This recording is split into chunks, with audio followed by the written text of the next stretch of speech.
인공지능이 내리는 결정, 가끔은 왜 그런 결정을 내렸는지 알 수가 없어서 답답할 때가 있죠. 그래서 다들 AI를 블랙박스라고 부르잖아요. 근데 오늘 우리가 바로 그 상자를 같이 한번 열어보려고 합니다. 사실 어떤 AI 모델들은요, 생각보다 훨씬 투명하고 또 이해하기가 정말 쉽거든요. 자, 그럼 이 질문으로 한번 시작해 볼까요? 도대체 어떻게 이렇게 단순해 보이는 순서도, 그러니까 플로우 차트 하나가 미래에 일어날 일을 예측할 수 있는 걸까요? 정답은 바로 이겁니다. 지금 보시는 것처럼 마치 스무고개 놀이하듯이 간단한 질문들을 계속해서 던지는 방식이에요. 이게 바로 오늘 우리가 깊게 파고들 의사결정 나무의 핵심 원리입니다. 벌써부터 뭔가 안개가 걷히는 느낌이 들지 않으세요? 그럼 이 의사결정 나무가 가진 진짜 힘은 뭘까요? 첫 번째 파트에서 바로 그 얘기를 해볼 텐데요. 그건 바로 왜?라는 질문에 답할 수 있는 능력, 즉 설명할 수 있는 힘입니다. 딥러닝처럼 아주 복잡한 모델들은 속을 들여다볼 수 없는 블랙박스잖아요. 근데 의사결정 나무는 그 결과를 아주 명확하게 보여줍니다. 만약에 이렇게 하면 결과는 이렇다 하는 식의 간단한 규칙으로 말이죠. 예를 들어서 은행에서 대출 심사를 할 때 그냥 AI가 거절하래요 라고 할 순 없잖아요. 고객님의 신용등급이 기준에 미치지 못하기 때문에 대출이 어렵습니다처럼 명확한 이유를 설명해야 하죠. 바로 이런 분야에서 의사결정 나무의 투명성은 그냥 장점이 아니라 필수적인 능력이 되는 겁니다. 자, 그럼 이렇게 똑똑하고 친절한 나무를 실제로 어떻게 만드는지 그 과정을 한번 쭉 따라가 보겠습니다. 데이터 뭉치에서 시작해서 명쾌한 결정 규칙이 나오기까지의 여정이죠. 여기에 아주 간단한 데이터가 있습니다. 총 14명의 나이, 소득, 학생 여부 같은 특성을 보고 이 사람들이 컴퓨터를 샀는지 안 샀는지를 기록한 데이터예요. 우리의 미션은 뭐냐면요. 이 데이터를 학습시켜서 전혀 새로운 사람의 정보가 딱 들어왔을 때 이 사람은 컴퓨터를 살까 안 살까를 예측하는 모델을 만드는 겁니다. 그럼 이제 가장 중요한 질문이 나옵니다. 어디서부터 시작해야 할까요? 이 14명의 사람들을 가장 잘 나눌 수 있는 첫 번째 질문은 과연 뭘까요? 나이를 물어봐야 할까요? 아니면 학생이냐고 물어봐야 할까요? 알고리즘은 가능한 모든 질문을 다 던져봅니다. 왼쪽 그림처럼 나이를 기준으로 사람들을 나눠볼 수도 있고 오른쪽처럼 학생인지 아닌지로 나눠볼 수도 있죠. 이때 알고리즘의 목표는 딱 하나예요. 어떻게 나눴을 때 각 그룹이 가장 한쪽으로 쏠리는지, 즉 가장 순수한 그룹이 되는지를 찾는 겁니다. 다시 말해 컴퓨터를 산 사람과 안 산 사람을 가장 확실하게 구분해주는 질문을 찾는 거죠.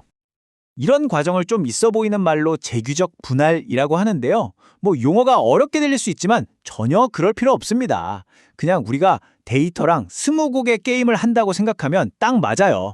가장 좋은 첫 질문으로 전체를 한번 나누고 그렇게 나눠진 작은 그룹 안에서 또다시 가장 좋은 질문을 던져서 계속해서 정답의 범위를 좁혀나가는 거죠. 물론 그 속을 들여다보면 컴퓨터는 지니지수 같은 복잡한 수학 공식을 이용해서 어떤 질문이 그룹을 더 순수하게 만드는지 점수를 매깁니다. 하지만 우리가 이 모든 수학 공식을 알 필요는 없어요.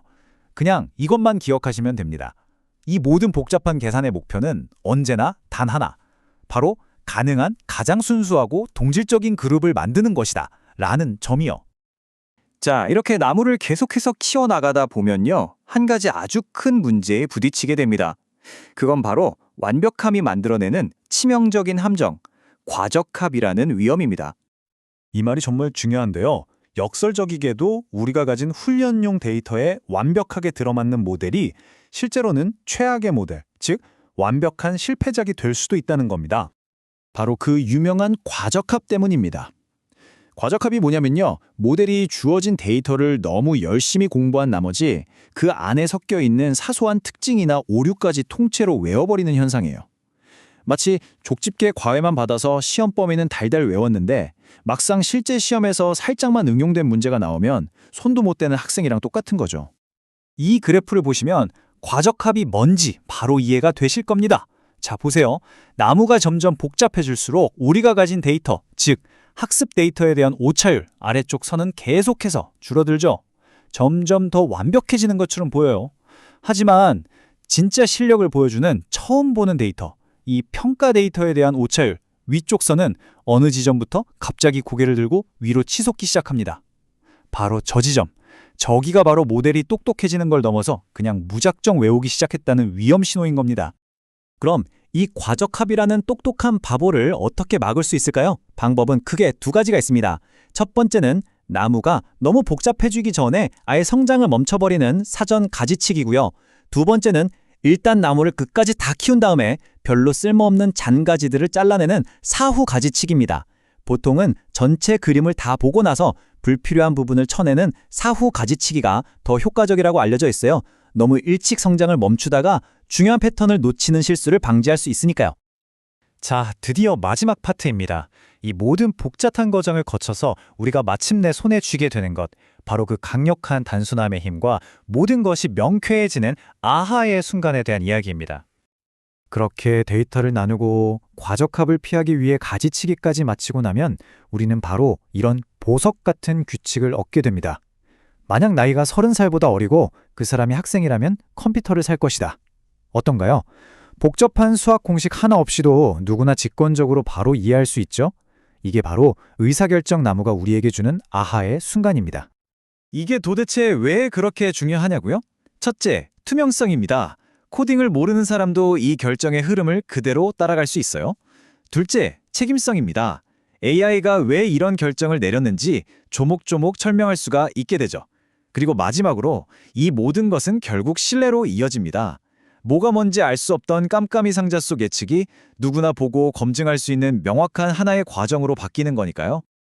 AI가 점점 더 복잡해지고 우리 삶 더 깊숙이 들어오고 있는 지금, 어쩌면 진정한 힘은 단순히 무엇을 맞추는 능력이 아니라 왜 그런 결과가 나왔는지 설명할 수 있는 능력에 있는 것은 아닐까요?